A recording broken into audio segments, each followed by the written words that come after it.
Assalamualaikum warahmatullahi wabarakatuh. Selamat pagi, semangat pagi, dan salam sejahtera untuk kita semua.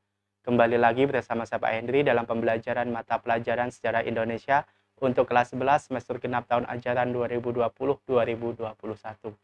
Nah, sebelumnya bagaimana kabar kalian hari ini? Semoga baik-baik saja. Semoga selalu diberikan rezeki yang lebih, semangat yang lebih, terutama dalam mengikuti pembelajaran daring, khususnya mata pelajaran sejarah Indonesia. Oke, jadi pada video pembelajaran kali ini kita melanjutkan dari materi minggu lalu, ya kan? Dimana sebenarnya untuk 2 minggu ini kita mengikuti atau belajar mandiri di rumah itu. Dan pada video pembelajaran kali ini kita akan melanjutkan pembelajaran berikutnya, yaitu pada KD 3.10. Nah, pada KD 3.10 di sini adalah menganalisis strategi dan bentuk perjuangan bangsa Indonesia dalam upaya mempertahankan kemerdekaan dari ancaman sekutu dan Belanda. Nah, adapun untuk materi pokok yang akan kita pelajari pada pertemuan kali ini atau pada pembelajaran kali ini, yaitu mengenai kondisi awal pasca kemerdekaan. Oke, next. Nah, sebelumnya di sini saya akan membacakan dulu mengenai tujuan pembelajaran kita, ya. Jadi tujuan pembelajaran kita itu yang pertama adalah mengetahui kondisi awal Indonesia pasca kemerdekaan. Jadi di sini kita akan mencari seperti apa sih kondisi Indonesia pasca kemerdekaan. Kemudian yang kedua adalah menganalisis kondisi Indonesia pasca kemerdekaan. Jadi untuk yang kedua nanti kita akan menggali informasi yang lebih mendalam lagi mengenai kondisi awal Indonesia pasca kemerdekaan. Nah, di sini sebelum kita lanjut ke pembelajaran, alangkah lebih baiknya untuk kalian semua itu sudah mempersiapkan buku-buku yang sekiranya berhubungan dengan materi yang akan kita pelajari pada pembelajaran kali ini, ya. Boleh buku LKS, buku paket, ataupun modul, ataupun buku lainnya yang sekiranya berhubungan dengan materi. Oke, lanjut. Nah, yang pertama di sini ada gambar dari Soekarno, ya, yang sedang membacakan teks proklamasi.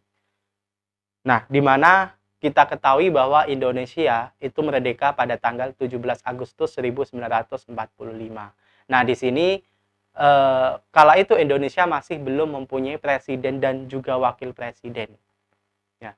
Nah, kemudian pemilihan presiden dan juga wakil presiden itu tepat 1 hari setelah kemerdekaan Indonesia, yaitu pada tanggal 18 Agustus 1945. Di mana pada tanggal 18 tersebut, itu yang pertama, itu adalah pengesahan UUD 1945, kemudian dilanjutkan dengan pemilihan presiden dan wakil presiden Indonesia secara aklamasi. Nah, aklamasi di sini artinya apa? Yaitu mengusulkan. Nah, kira-kira siapa tokoh yang mengusulkan pemilihan presiden secara aklamasi?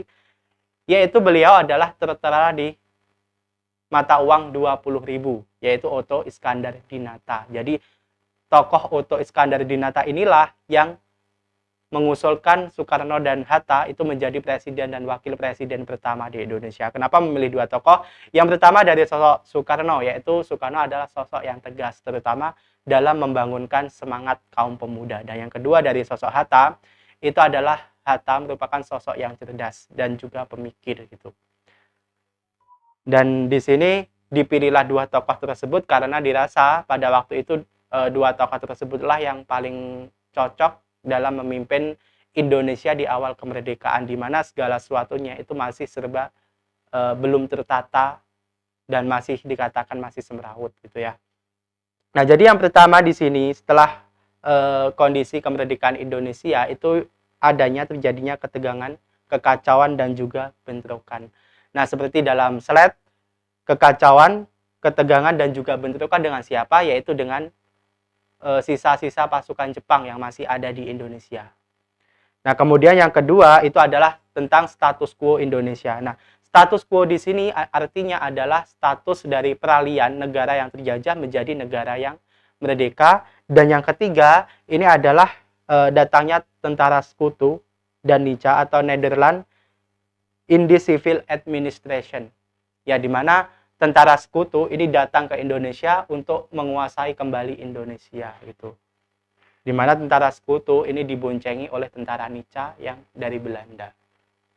Nah, jadi pada masa datangnya tentara sekutu dan juga tentara Nica ke Indonesia. Nah, di Indonesia itu banyak sekali perlawanan karena inilah perjuangan yang dirasa paling berat ya. Karena apa? Yaitu mempertahankan yang namanya kemerdekaan itu. Nah, selanjutnya setelah pada bidang politik di sini, next kita akan melanjut pada kondisi ekonomi. Nah, jadi kira-kira seperti apa sih kondisi ekonomi Indonesia di awal kemerdekaan? Nah, yang tentunya di sini terjadinya inflasi yang luar biasa. Ya, di mana pada masa awal kemerdekaan itu ada berbagai mata uang yang ada di Indonesia. Jadi tidak hanya satu mata uang. Yang pertama di sini adalah mata uang dari Jepang ya, atau yang biasa disebut sebagai rupiah Jepang. Nah, ini mata uang ini berlaku ketika Jepang itu menduduki Indonesia atau menjajah Indonesia. Dan yang kedua, di sini selain mata uang rupiah Jepang itu juga ada Bank yang kedua. Nah, ini adalah mata uang dari Belanda juga. Nah, kemudian yang ketiga, ini adalah mata uang dari pemerintah Belanda yang bentuknya itu seperti koin, di mana di situ gambarnya adalah Ratu Wilhelmina ya. Dan yang keempat, maksud saya, ketika tentara atau pasukan Nica datang ke Indonesia, maka dia juga memberlakukan mata uangnya sendiri, yang masyarakat Indonesia kala itu menyebutnya sebagai uang merah. Jadi uang merah ini adalah mata uang dari Nica. Nah, di mana ketika berlakunya 4 mata uang sekaligus di Indonesia, itu menyebabkan inflasi yang lebih atau yang cukup parah, sehingga salah satu jalan yang ditempuh oleh pemerintah kala itu untuk meminimalisir inflasi yaitu dengan mencetak mata uang sendiri atau digambar yang kelima ya, yaitu ori yang dibuat atau yang dikeluarkan pada 1 Oktober 1946. Jadi ori atau uang Republik Indonesia ini adalah uang pertama bangsa Indonesia itu setelah kemerdekaan. Nah, jadi pada masa itu berlakulah ori untuk mengatasi inflasi yang terjadi di Indonesia setelah kemerdekaan. Lanjut. Nah, selanjutnya di sini kita akan membahas mengenai kondisi sosial dan juga pendidikan. Nah, kira-kira seperti apa sih kondisi sosial dan pendidikan di Indonesia? Yang pertama itu adalah tidak ada lagi diskriminasi. Jadi secara sosial itu statusnya sama. Begitupun ketika pada bidang pendidikan. Nah, jadi perlu kita ketahui bahwa pada masa penjajahan Belanda ya kan, yang bisa mendapatkan pendidikan itu hanyalah kaum pribumi kalangan atas gitu. Nah, tapi ketika kemerdekaan, nah itu sudah tidak ada lagi yang demikian. Baik kalangan pribumi kelas atas, menengah dan juga bawah itu mendapatkan pendidikan yang sesuai dengan asas kemerdekaan. Nah, selanjutnya di situ adalah pendidikan yang selaras dengan kemerdekaan. Nah, jadi pendidikan di sini ini disesuaikan dengan kondisi kemerdekaan Indonesia, yaitu awal kemerdekaan Indonesia itu disesuaikan. Karena apa? Disinilah tugas bangsa Indonesia itu menjadi lebih berat lagi. Ketika Indonesia merdeka, lalu tugasnya adalah mempertahankan kemerdekaan Indonesia, di mana pada masa ini juga bentrokan-bentrokan di berbagai daerah itu sering terjadi ya, karena adanya tentara sekutu dan juga tentara Nica yang ingin menguasai kembali Indonesia dan tidak rela jika bangsa Indonesia itu menjadi bangsa yang merdeka. Karena apa?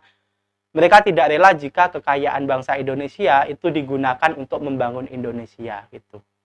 Dan kita ketahui bahwa bangsa Eropa itu datang ke Indonesia itu adalah tentang kekayaan alam Indonesia. Yang pertama adalah sumber daya alam dari rempah-rempah, kemudian selanjutnya ketika Jepang datang itu adalah minyak itu ya. Jadi di sini kita ketahui atau kita tahu bahwa Indonesia itu sebenarnya adalah negara yang kaya gitu. Sehingga bangsa lain pun yang pernah menduduki Indonesia itu tidak rela jika bangsa Indonesia itu merdeka gitu. Nah, jadi cukup sekian ya video pembelajaran kali ini. Ya, sedikit penyampaian dari saya. Semoga bermanfaat untuk kalian, semoga bisa memberikan gambaran kalian mengenai kondisi awal kemerdekaan Indonesia, terutama dalam bidang politik, sosial, dan juga ekonomi seperti apa gitu. Nah, di sini jangan lupa untuk videonya itu di subscribe, like, komen, dan juga share. Agar apa? Agar video pembelajaran ini juga bermanfaat untuk orang lain gitu. Nah, demikian pembelajaran kita pada pembelajaran kali ini. Kurang lebihnya dari saya mohon maaf. Wassalamualaikum warahmatullahi wabarakatuh. Tetap semangat.